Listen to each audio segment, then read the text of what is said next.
ప్రేమ వివాహానికి అడ్డొస్తున్నారని కన్న తల్లిదండ్రులనే అత్యంత పాశవికంగా మత్తు ఇంజెక్షన్ ఇచ్చి చంపిందో కూతురు. అప్పుల బాధతో ఆత్మహత్య చేసుకున్నారని అందరినీ నమ్మించే ప్రయత్నం చేసింది. చివరకు కటకటాల పాలైంది. ఈ దారుణ సంఘటన వికారాబాద్ జిల్లాలో చోటు చేసుకుంది. పోలీసులు తెలిపిన వివరాల ప్రకారం బంట్వారం మండల పరిధిలోని యాచారం గ్రామానికి చెందిన నక్కలి దశరథం, నక్కలి లక్ష్మీ దంపతులు 2 రోజుల క్రితం అనుమానాస్పద స్థితిలో మృతి చెందారు. వీరి మరణం తొలుత అప్పుల బాధతో చేసుకున్న ఆత్మహత్యగా ప్రచారమైంది.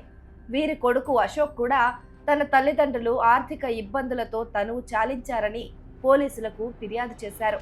అయితే ఇంట్లో కనిపించిన ఇంజెక్షన్లు, కూతురు ప్రవర్తనలో తేడా వల్ల అసలు విషయం బయటపడింది. మృతుల కూతురు సురేఖ వృత్తిరీత్యా ఓ ప్రైవేట్ ఆసుపత్రిలో నర్సుగా పనిచేస్తోంది. ఆమెకు ఏడాది క్రితం ఇన్స్టా వేదికగా ఓ యువకుడితో పరిచయం ఏర్పడింది. ఆ పరిచయం కాస్త ప్రేమగా మారింది. అయితే ఆమె ప్రేమ వ్యవహారం తల్లిదండ్రులకు చెప్పగా ఒకే కులం కాదని పెళ్లికి ఒప్పుకోలేదు. ప్రేమ పెళ్లికి ఒప్పుకునేది లేదని తెగేసి చెప్పారు. ఆ మాటతో సురేఖ వారిపైన కోపం పెంచుకుంది. తమ ప్రేమకు అడ్డుగా ఉన్న తల్లిదండ్రులపైన కక్ష పెంచుకుంది. చివరకు వారిని అడ్డు తొలగించుకోవాలని అనుకుంది. అందుకో మాస్టర్ ప్లాన్ వేసింది. కెటామైన్ వంటి అత్యంత శక్తివంతమైన మత్తు ఇంజెక్షన్ ను తల్లిదండ్రులకు ఇవ్వాలని డిసైడ్ అయింది. ఎప్పటిలానే పొలం పనులకు వెళ్లి వచ్చిన తల్లిదండ్రులతో మంచిగా మాట్లాడుతూ, అమ్మా నాన్న మీకు కీళ్ల నొప్పులున్నాయి కదా, డాక్టర్ని అడిగి మీకోసం మత్తు ఇంజెక్షన్ తీసుకొచ్చానని చెప్పి వారికి హై డోస్ మత్తు మందు ఇంజెక్షన్ శరీరంలోకి ఎక్కించింది. దీంతో వారు ఒకరి తర్వాత ఒకరు స్పృహ కోల్పోయి మరణించారు. ఇంజెక్షన్ ఇచ్చిన తర్వాత ఏమీ తెలియనట్లు సురేఖ తన అన్న అశోక్ కు ఫోన్ చేసింది. అమ్మా నాన్నలు స్పృహ తప్పి పడిపోయారని పిలిచినా పలకడం లేదంటూ ఏడుస్తూ నాటకమాడింది. దీంతో అంతా అది ఆత్మహత్యేనని భ్రమపడ్డారు.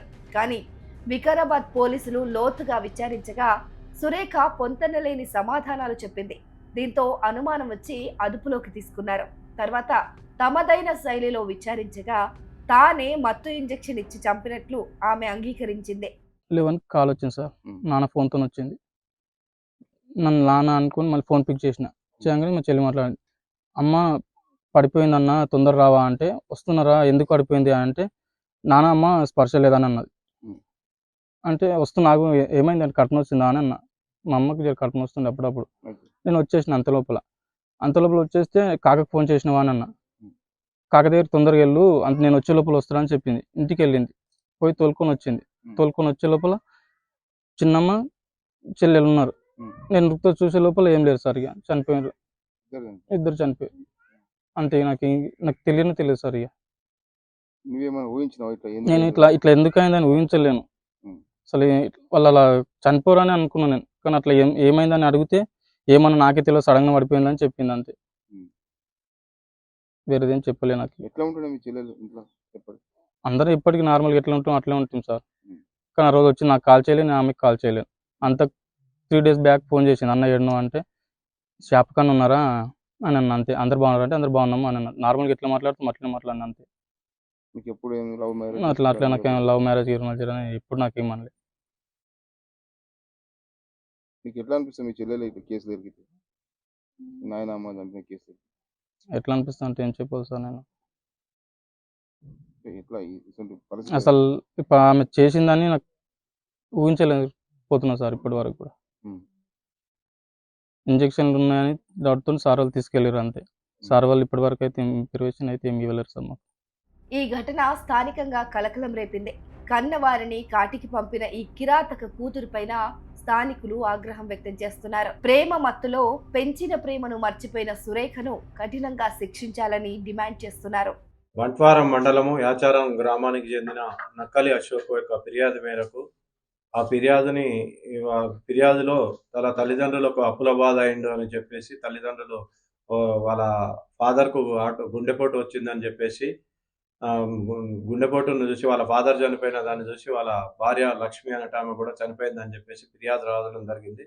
ఫిర్యాదులో భాగంగా మా బంట్వారం ఎస్ఐ గారు, దరూర్ సిఐ గారు మన నేరస్థలానికి పోయి క్షుణ్ణంగా పరిశీలించగా అక్కడ 2 ఇంజెక్షన్స్ అక్కడ కనపడే వరకు అది అనుమానాస్పదంగా మాకు అనిపించి అనుమానాస్పద మృతిగా కేసు ఫస్ట్ నమోదు చేసుకున్న తర్వాత లోతుగా వాళ్ళ డాటరు నక్కల సురేఖ అనే అమ్మాయి మీద కొద్దిగా మాకు అనుమానం ఉండి తరోగా ఇంట్రాగేషన్ చేయగా ఆమె తల్లిదండ్రుల ఆమె యొక్క పనిచేసే హాస్పిటల్ నుంచి తీసుకొచ్చిన మత్తు ఇంజెక్షన్లు ఇవ్వడం వల్ల ఇచ్చి చంపినానని చెప్పి మన నేరం ఒప్పుకోవడం జరిగింది. ఇటు నేరానికి గల కారణాలు ఏందని లోతుగా విచారించగా ఈ అమ్మాయి వేరే అబ్బాయితోటి ప్రేమ వివాహంలో ఉండగా ఇది తల్లిదండ్రులకు చెప్తే కులాంతర వివాహానికి తల్లిదండ్రులు ఒప్పుకోకపోగా 2-3 సార్లు చెప్పినా కానీ వినకుంటుండేందుకు తల్లిదండ్రులు ఉన్నన్ని రోజులు మా తల్లిదండ్రులు ఉన్నన్నాళ్ళు నేను ప్రేమించిన వ్యక్తిని పెళ్లి చేసుకోను అని బాధపడుకుంటూ వీళ్ళని ఎట్లాగైనా చంపిన తర్వాత నేను పెళ్లి చేసుకోవాలన్న ఉద్దేశంతో వాళ్ళ తల్లిదండ్రుల పథకంలో భాగంగా 24వ తారీఖు సాయంత్రం సంగారెడ్డిలోని హాస్పిటల్ నుంచి వాళ్ళ ఊరు యాచారం గ్రామానికి సాయంత్రం 6 గంటలకు రావడం జరిగింది. ఆ తదుపరి వాళ్ళ తల్లిదండ్రులు ఆ సమయంలో పొలం దగ్గరికి పోయి రాత్రి ఇంటి దగ్గరికి వచ్చిన తర్వాత వాళ్ళ అమ్మ అన్నం వండి పెట్టిన తర్వాత, అమ్మ నీకు ఒంటి నొప్పులు ఉన్నాయి కదా, నేను డాక్టర్ని అడిగి మత్తు ఇంజెక్షన్లు తెచ్చాను, నీకు మత్తు ఇస్తా అని చెప్పేసి వాళ్ళ మదర్కు ఇంజెక్షన్ ఇవ్వడం జరిగింది. ఇంజెక్షను డోస్ కంటే ఎక్కువ డోస్ ఇస్తే ఇమీడియట్గా క్షణాల్లో చనిపోతారని తెలిసి ఆమెకు నాలెడ్జ్లో ఉన్నది కాబట్టి వాళ్ళ మదర్కు ఇంజెక్షన్ ఇవ్వగానే ఇమీడియట్గా పడుకున్నది. ఆ సమయంలో వాళ్ళ తండ్రి ఇంటి బయట చలి కాగడం జరుగుతున్నది. కొద్దిసేపటి తర్వాత వాళ్ళ నాన్న ఇంట్లకు నక్కలి దశరథం ఇంట్లోకి వచ్చి ఏమైందని అడగగా, అమ్మ అన్నం తిని పడుకున్నది నాన్న, నొప్పులు లేస్తున్నాయి అంటే ఇంజెక్షన్ ఇచ్చిన పడుకున్నది అని చెప్పారు.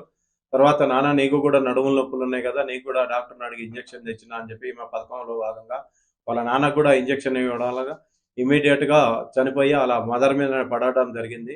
ఆ తదుపరి ఆమెకు భయానికి లోనై వాళ్ళ అన్నకు ఫోన్ చేసి, అమ్మ నాన్నలు ఇట్లా చనిపోయినారు, నాకు భయం వేస్తుంది రా అని చెప్పారు. వాళ్ళ అన్న వచ్చి చూసిన తర్వాత వాళ్ళ చుట్టుపక్కల వాళ్ళందరూ కూడా వచ్చి మర్పల్లి హాస్పిటల్ తీసుకుపోయి అక్కడ చనిపోయినారని తెలిసింది. దీని మీద లోతుగా విచారణ చేయడానికి ప్రేమ పెళ్లికి తల్లిదండ్రులు నిరాకరించారు.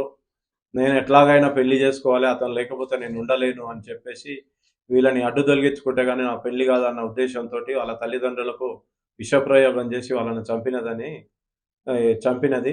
ఈ కేసులో త్వరతరిగా 3వ రోజే కేసుని డిటెక్ట్ చేసిన మా దరూర్ సిఐ గారికి మరియు బంట్వారం ఎస్ఐ మా సిబ్బంది అందరికీ కూడా వికారాబాద్ మా సబ్ డివిజన్ తరఫున అందరికీ కూడా కృతజ్ఞతలు.